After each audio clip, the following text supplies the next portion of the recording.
7வது சங்கீதம் 31வது வசனத்துல, அவனுடைய தேவன் அருளின வேதம் அவன் இருதயத்தில் இருக்கிறது, அவன் நடைகளில் ஒன்றும் பிசகுவதில்லை. ஆமென், ஹல்லேலூயா. கர்த்தரை நம்பி அவரை நோக்கி பார்த்து நடந்து கொண்டிருக்கிற அன்பு தேவ பிள்ளைகளே, இந்த வேதத்திலே பார்க்கிறோம், அவனுடைய தேவன் அருளின வேதம் அவன் இருதயத்தில் இருந்ததுனால அவனுடைய பாதையில அவனுடைய நடைகள்ல பிசகலையாம், தடுமாற்றத்தை பார்க்க முடியலையாம்.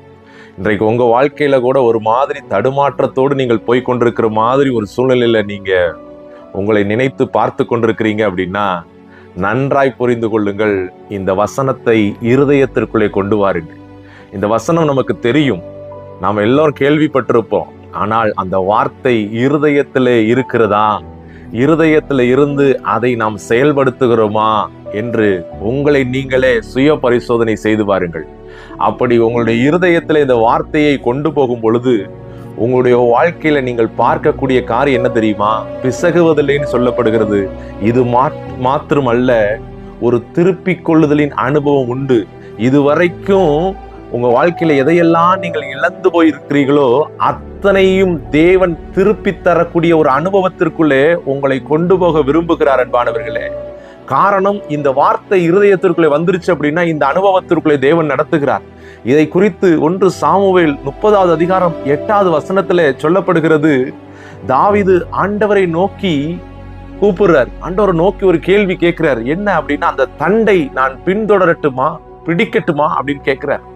ஆண்டவர் சொல்றாங்க அதற்கு, அதை பின்தொடர், அதை நீ பிடித்து சகலத்தையும் திருப்பிக் கொள்வாயாக என்று சொல்லுகிறார். அல்லேலூயா.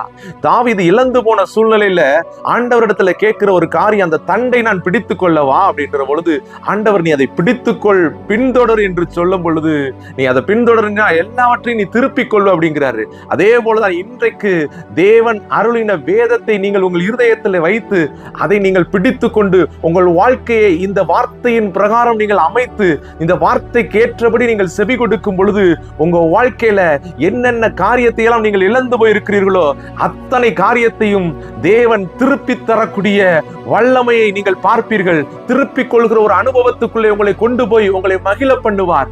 ஏன் இந்த வேதத்திற்கு நாம் செவி கொடுக்க வேண்டும்? யாக்கோப்பு 1:21 நாம் கூட பார்க்கிறோம், இந்த வார்த்தை தான் உங்களை மீட்க வல்லது. ஹல்லேலூயா. அதனாலதான் நீங்க அதை பிடிச்சுக்கிறேன். இன்னைக்கு காலையில இந்த வேளையில கூட கர்த்தருடைய ஆவியானவர் உங்களோடு பேசிக் கொண்டிருக்கிறார். வசனத்தை கொண்டு அவர் தேற்றுவார், வசனத்தை அனுப்பி உங்களை குணமாக்குகிறார், உங்களுடைய அழிவுக்கு தப்புவிக்கிறார். அதனால இன்றைக்கு ஒரு திருப்பிக் கொள்ளுதலின் அனுபவம். இதுவரைக்கும் நீங்கள் என்னென்ன காரியங்களை இழந்து போய் ஒரு விதமான சூழ்நிலையில் இருக்கிறீங்களோ